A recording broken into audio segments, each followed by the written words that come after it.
The Conjuring is often considered one of 2010's best horror films, and by some, a modern horror masterpiece. Largely in part due to its clear portrayal of good versus evil, as well as its timeless themes of things such as faith versus skepticism, family versus evil, light versus darkness. These themes have helped the film garner a lot of positive attention, and it makes it feel like a classic 70s horror movie. But today, I want to highlight some of the themes and symbolism that really stand out to me that I think are a little bit underappreciated in The Conjuring. In storytelling, houses often reflect the families that live inside of them, serving as visual mirrors to their inner life. Think The Crumbling Mansion in The Fall of the House of Usher by Edgar Allan Poe, where the decay of the home represents the decay of the family within. In The Conjuring, the farmhouse represents the personhood of the Perron family, their body, their mind, and their soul.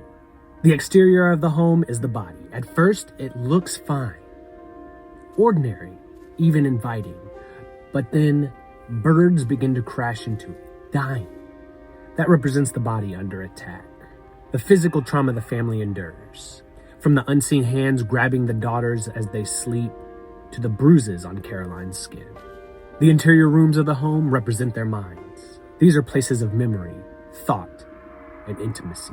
When Bathsheba's attacks reach these places, it disturbs not only the house, but the family's collective psyche, their sense of safety, their sanity, their trust in one another. And then there's the basement, the foundation, the soul.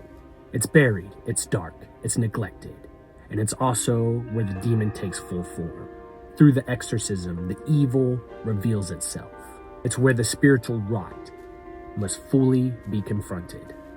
Jesus of Nazareth once spoke of a home very similar to this farmhouse.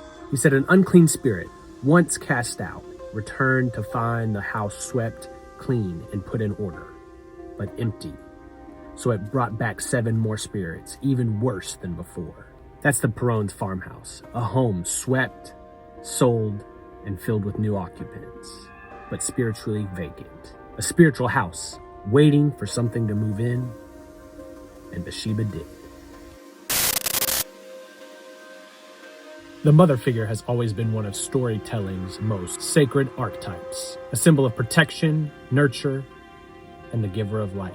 From Molly Weasley in Harry Potter to Marmee in Little Women, the mother embodies creation and care, bringing light into the dark places. In The Conjuring, Carolyn Perron begins that film as that very image. Long before the parents moved in, Bathsheba performed the ultimate act of rebellion. She sacrificed her newborn child to the devil, perverting God's design for motherhood and creation. Where God calls mothers to nurture life, Bathsheba turns that power inward, using it to destroy. And that's what makes her target for possession so horrifying. It's not just a haunting, it's spiritual warfare. Every mother she torments is another attempt to repeat her original sin, to twist love into hate, life into death, creation into corruption. But what can overcome an evil so defiant? The same thing that evil tries to pervert: love. Because love, real sacrificial love, is the imprint of a triune God, who is love. And that divine design runs so deep in humanity, even an unbeliever like Carolyn, made in the image of God, can draw upon the power to defeat darkness. It isn't religious ritual that defeats Bathsheba. It's the very thing she rebelled against, a mother's love, aligned with the Creator's intention to give life. In the end, The Conjuring isn't just a battle against a demon. It's the restoration of what evil tries to pervert. The sacred, life-giving strength of motherhood itself. After their first night in the home, the Perrons notice something strange. All of their clocks have stopped on the exact same time, 3:07 a.m. Later, we learn that this is the exact time Bathsheba was declared dead after hanging herself from the tree in the front yard. But this time means far more than a ghostly coincidence. According to eyewitness testimony and church tradition, Jesus' death on the cross occurred at 3 p.m. His death and resurrection represent the ultimate creative act, turning destruction into redemption. That's why 3 a.m. is often considered the witching hour, the the inversion of Christ's hour. The moment when death tries to reclaim authority. Bathsheba's curse, her child sacrifice, and her possession of mothers are all expressions of that same rebellion. If God redeems through life and love, Bathsheba rebels through death and desecration. She's a mockery of resurrection. Not new life, but undead existence. She rises from the dead, but only to perpetrate it. At 3:07 a.m., Bathsheba attempts to reclaim dominion over life, to make death final again. But through Carolyn's love, a faint echo of divine self-giving love, the film symbolically restores the resurrection order.